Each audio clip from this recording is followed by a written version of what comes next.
Hello, you beautiful people, and welcome back to the fourth episode of the West Ham Save. I'm starting on the finance sheet because this is the thing I am the most proud of, apart from one. We'll talk about that just now. But I'm really proud of this. Our original budget, 19.4 million, already gone up to 40.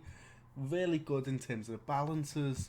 I'm really happy with this, and this is something which I actually do care about a lot in FM. This ability to make sure the team is sustainable. And I do see you see it a lot in football manager says, probably in some of your own, this idea of basically buying all the best players, especially using like installments and bonuses, ends up you're £100 million in debt.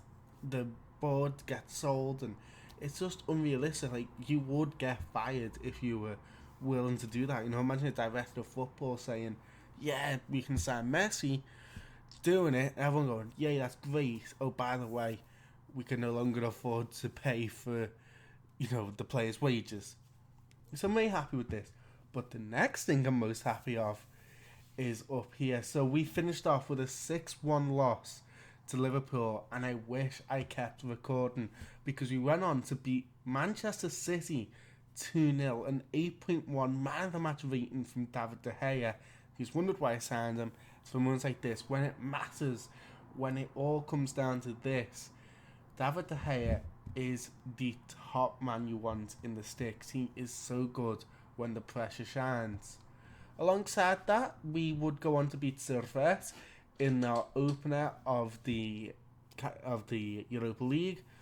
Didn't realise this was the first game. Had no clue. Thought the game we were about to watch is. I thought it might be a bit stupid though if I showed you the game against Liverpool. Missed the game against Man City, which was amazing.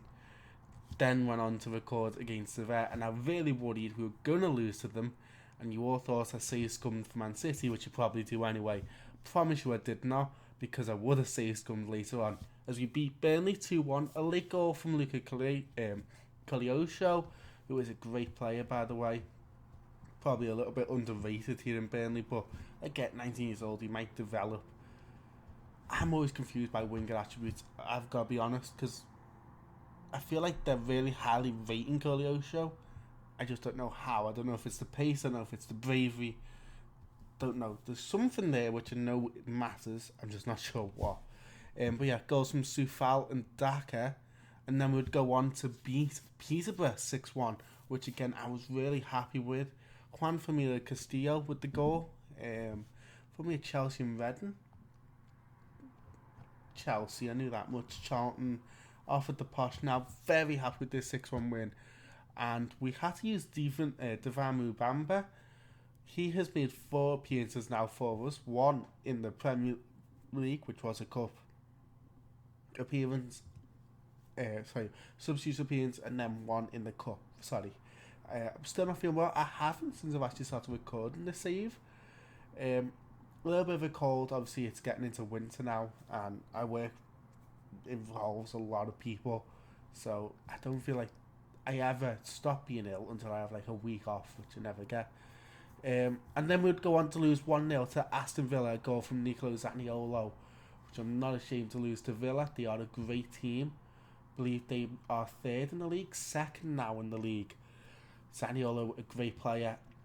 Unai Emery's got them playing some really good football. So yeah, it's frustrating to lose to them, but they are probably the second best team we face in terms of current form. The best being Liverpool, and that shows in the league. It goes Liverpool, then Villa, City joint on points with us, so maybe it makes sense. A lot of this has been set pieces, of course, through James Ward-Prowse, but also Aaron Cresswell. A couple of goals like the one by Soufal against City and against Servette. No, Burnley. Coming a little bit more from open play, so I'm happy with that. We go into this game against Freiburg with injury problems, and that's what we've got to talk about. So our goalkeeper for the game against Servette was Lucas Fabianski. We had to finish out with David De Gea, as very early on Fabianski would be injured, and he's going to be out pretty much for the rest of the season. Oh no, he's not, for 3 months. But maybe a 3-month injury might be a little bit too much for a 38-year-old now. Worrying signs. We have also lost, alongside Danny Ings, Michael Antonio, who's out for about 2 to 3 weeks. So we are struggling with injuries. To Debo, soon to come back. We've just got back Cornet. Tony's got a knock, but nothing to worry about. But yeah, we currently only have one of the 3 recognised strikers playing up front. Cornet just returned for this game, but that's why Divine Mubamba has been utilised the way he has, because to be honest, we don't really have anyone else. With Daka being cup tied for the Carabao Cup, we literally had only Divine Mubamba. Our backup striker has actually been Scott McTominay, who scored against Peterborough and has been a very fun player. He has pretty much entirely played as the shadow striker, which I think fits him perfectly for now. The stamina, obviously he's a box-to-box midfielder. That's so obvious. The finishing, the passing, the tackling, the bravery, the work rate and teamwork and the stamina. He's definitely an amazing box-to-box midfielder, and I can see a future one day of him playing maybe more at the right back spot with that crossing being decent and the stamina. But for right now, he plays as second striker because of his height, his finishing. Basically, he is someone to bomb in to that net, into the box, and try and score a goal, similar to how he plays for Scotland. Hopefully, how he eventually does play for Manchester United, as I do think that is exactly what they're missing. Someone a bit more physical up front. Of course, you have Rasmus Højlund, but he's still finding his feet. He definitely needs a lot more game time. McTominay, very, very good option. So we go into this game against Freiburg. Sorry for kind of brushing over it, but want to talk about how we've gotten on so far. We're going to go with our first 11. I know you probably think, why haven't we made more changes? Well, Freiburg currently are joint with us, both on 3 points. I think this game's very important, and it's probably just as important as a league game because of the fact that we are really wanting to get some success in Europe. I think it's so important. So Freiburg are going to start out on the ball. We do win it back. I'm hoping this can be a double header. It might have to involve a little bit more editing of the balling bit. But I'm going to try and just cut straight from this game to the next one as Jared Bowen gets his second goal of the season to put us 1-0 up against Freiburg. That's great. Made good. Bowen is the man I really need to stand up today. Him and Kudos are so important, and the one thing I can't have is either of them struggling. Daka is just joined. That's a lovely ball crossed by Ben Varma, who's someone who I have not been sure on. Really good goal. The 2 players I have been most wanting something more special out of get a goal. And now it's Cresswell, who I have liked, but I feel like we definitely need to improve on him. Next season, maybe in January, but probably more towards next season. Moving on. This is nice. I do want to try and play a bit more football, especially in Europe where the play is slower. I want to try and emulate that because we have so much talent in this team. Gunther coming forward. Ward-Prowse, that's lovely. James Ward-Prowse is someone who's definitely becoming a right back over the next 4 or 5 years. Don't see him ever really being dropped out of this team because of that set piece ability, also his leadership, etc. My entire plan is for him to play Henderson Milner-esque for the rest of his career. Soufal, and this is what I mean. Vladimir Soufal, open goal king. Lovely goal, and assist from Edson Alvarez. Freiburg, don't know if you saw, they are playing extremely narrow.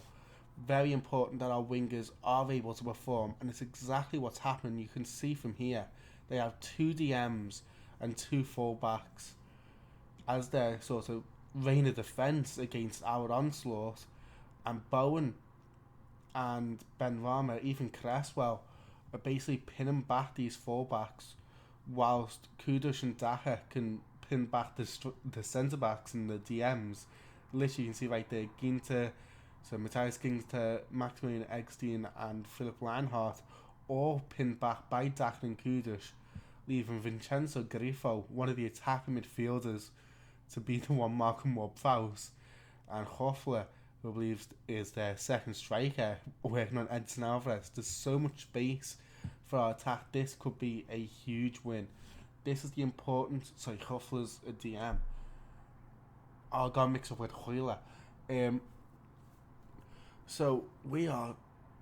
This is why the 4-2-3-1 is really important for me this season. Is it's the ability to try and allow everyone that ability up front. West Ham, they are an attacking team. They don't have great defenders, in my opinion at least. I don't think their defence is strong enough as Patson Daka, and that's amazing. His 4th goal of the season already. What a loan signing he's been. Really happy with that. Jared Bowen again with the assist. Again, it's all coming down these right hand sides, and these wings. Really good, perfect 4-2-3-1 football. Out wide, get it in where there's so many men crashing the box. Beautiful football. 3-0 up, half an hour in. Feel like I might well pause this because I want to do a double header and come back if there's anything interesting going on in this game. Unless this is a goal. If this is a goal, we'll move on. We'll keep watching. But yeah, if we're going to be 3-0 up at half time, I'll come back at 90 minutes and talk about what happened in the second half. May well be 4-0 as Ben Rama bends that just wide. But yeah, I'm going to come back at full time, or if Freiburg start to come back, Cresswell will make this 4-0. If not, the XG is about to be through the roof. No, Gregorish clears away. Cresswell back forward. He's going to score. Oh, no. Easy for Atabulo. Really easy option there. So yeah, we'll be back at the 90th minute mark. Wow, okay, so that was not the easiest ending to things. I almost unpaused, as you can see down there in the bottom left. Gregorish in the 86th minute would score the second goal of Freiburg, but thankfully earlier on in the 66th minute, Jared Bowen will put things to rest. An assist from Mubamba. He would miss a penalty for his hat-trick, sadly. But I was really happy with the overall performance. To finish things off, I went much more deep, started time wasting, etc. Kind of exactly what we needed, if I'm being honest, because they were getting a lot of space behind. That was exactly how Grealish would score his goal. He, as you can see, Huffler just finds Grealish over the top. I'd made all my substitutions by that point, so I was worried. But overall, really good performance. XG, again, it's still too high. No way it was a 4.9 XG. Obviously, the penalties boosted that up. Really good performance. Very happy from all the team. And we go straight into this game against Newcastle, who are looking very, very good. Very unfortunate for Bowen not to get that hat-trick. Obviously, I'll be right back when the Newcastle game starts. Didn't really want to show the highlights for the game against Freiburg for that second half, as it wasn't much, but it was just enough for us to worry a little bit towards the end. So it's into the game against Newcastle, and I made a mistake. I forgot to rest the team, but I do like it because, again, it does add more realism to the fact that obviously we're coming 3 days after one of the biggest games of the season, beating Freiburg to put us firmly top of the table in the Europa League. Obviously going to be bigger games later on, but biggest game so far. So I've decided to take Soufal out for Ben Johnson. Gutted for Soufal, who's in the form of his life these last few games. But Ben Johnson, really good young player. Obviously broke into the West Ham team a few years ago now. Still very young, still very talented. Lucas Paqueta also replaces the very talented Saïd Benrahma, who again, last couple games he has been a lot better. Paqueta though, still a great player. More than happy to have both of those in the team, and thankfully I can have Areola on the bench for this one, as I can't lie, I didn't want to mention it for fear of jinxing it, but yeah, I really did think David Gea might get injured in that game without a goalkeeper on the bench, as Areola, of course, is not registered. So I'm interested to see this Newcastle team, though.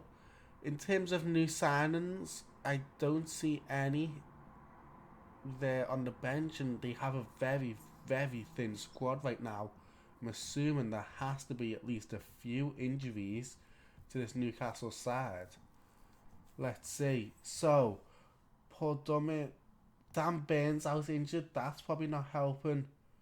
Besides that, doesn't look like any injuries. Maybe it has been player sales. Um, Elliot Anderson left on loan. Javi Manquillo went, I think, before. No. Javi Manquillo was sold to on loan to Brentford. So not much. Two important players in terms of squad depth on loan. But yeah, they've not sold anyone. They've most certainly not bought anyone. Just overall very thin squad apparently.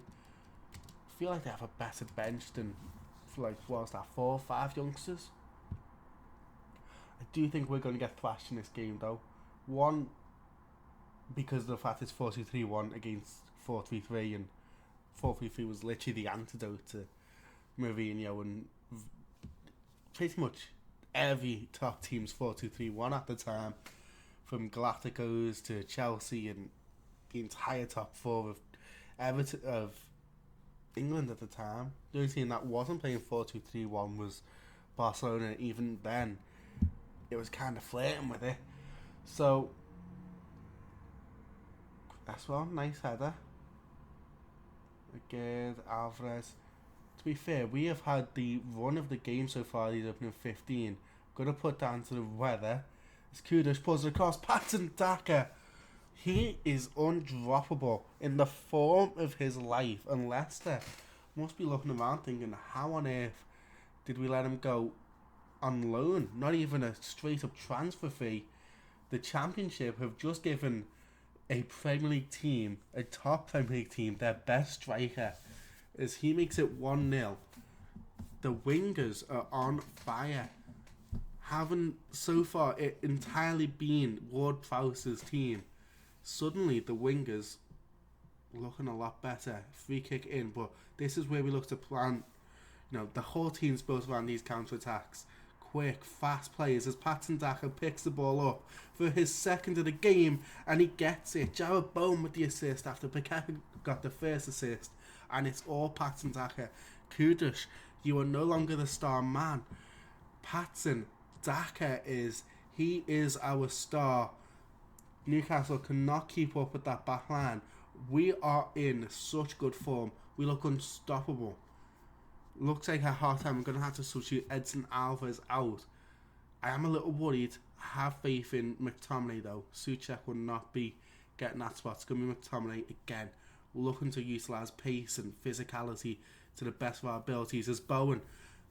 Oh, that was beautiful. Let the ball, dummied the ball, so Ben Johnson picks it up and finds Daka for the first half hat-trick. 34 minutes in, Patson Daka gets a first half hat-trick. The hero of West Ham. My God, I did not think that our panic buy would be so important. Not only would we not have another recognised striker in the team for a few weeks, even a couple months maybe, but he would just straight up take that dog and run with it. I know I should have said ball. Don't know why I said dog. I just thought of running with a dog. It's a cute idea. It would definitely be an Alsatian Shepherd I'd run with. But things are not looking too good. Why the hell did I say that? We are 3-0 up. However, Sandro Tonali doesn't score. Probably had a bet on to get an assist. But Harvey Barnes is the goal scorer, and it will not count as an assist for you, Tonali. You may stay in this save because the betting isn't working out for you, and we all know the Premier League loves money more than taking care of people's mental health. 3-1. The first half ends. A really, really fun first half at that. Kudos and Alvarez struggling with fitness as we expected. They were the two key players who didn't get substituted out. So it will be McTominay in. I know maybe he could play Kudos, whose role there is Shadow Striker, but Cornet is the player I'm looking at for Shadow Striker if necessary. For right now, I want to keep the star attackers on. purely because I feel like there's a goal or two we could concede, as that looks to be a penalty, and it may well be, and it was associated Scott McTominay who was able to draw in the foul, pushed from behind. We get a penalty. I believe it will be Paqueta to take it. Indeed it is. He has one, and one scored, one missed. But it will be two scored now as Paqueta puts us 4-1 up. Feel a lot more confident. So Bowen off for Cornet actually. Kudush off for McTominay, but it will be Thomas Souček in the substitutions. We're changing our entire span, and I feel confident that we can beat West Ham. West Ham are beating the Saudi Arabian teams Newcastle and Manchester City, both falling to the sword. It's another free kick. Souček wins the header, cleared away. Almiron collects. Good chance yet again. Again, struggling with fitness. He's tended to do that. He has been one of the main players I've subbed out this season. So Tilo Kekker's on. Souček wins the header, and Scott McTominay, his third goal. Is it going to be called off? It may well be. To be honest, I wasn't paying that much attention to Scott McTominay. But it will be awarded a 5-1 against Newcastle. Souček heads it off the post, and McTominay is there to answer with the header. His third goal of the season. What on earth have I done? I've loaned in a couple of solid role players. A couple of players to bring off the bench when necessary, maybe to just fill out this squad. And they have turned out to be the most key players in this team. McTominay and Daka are stars, as it looks like we're going to beat we're going to beat Newcastle 5-1 at the London Stadium. 4.31 XG, 12 shots on target out of 21 altogether, tripling their shots on target, over tripling their XG, doing about 4 times that XG, 15 corners, great play from everyone. We are an extremely good football team, and that puts us in pole position for so many of our goals we had this season. Stuff that I thought may not happen. Not only does it look like we are ready for that to happen, we look like we are better than that. We look like we're better than getting into the Conference League. We look like we are better than getting into the quarterfinals of the Europa League. We really do feel, at least in my opinion, like one of the top 6 teams right now in the Premier League. Again, our 2 losses to Aston Villa, who are in great form themselves, and the 100% win record Liverpool, currently 5th, though we may drop down to 6th in the table. As I said, I feel like a top 6 team. Top of the Europa League, having wins over Freiburg and Servette, comfortable wins at that. We have a great one in the Carabao Cup ready for us as we face Wickham in the 4th round. Patson Daka is top of our goal scoring already in the Premier League. We look really, really good. If there anything you guys are thinking can be changed about this squad, please do. I do think we need to do something to maybe improve Kudush, whose last 5 games has been a 6.86 rating, which when compared to his averages of like 7.5, 7.6 over the first 5, definitely think something can change there. But besides that, can you guys please like, subscribe if you can, if you enjoyed the episode, and maybe, just maybe, West Ham United, are we a title contender? Who knows? Find out in the next episode, as we will go on to face Rangers in the Europa League and see where we are. I think that will be the game we take our... What's the word? I think that's the game where... Do you know what? Shut up. Bye-bye. All done.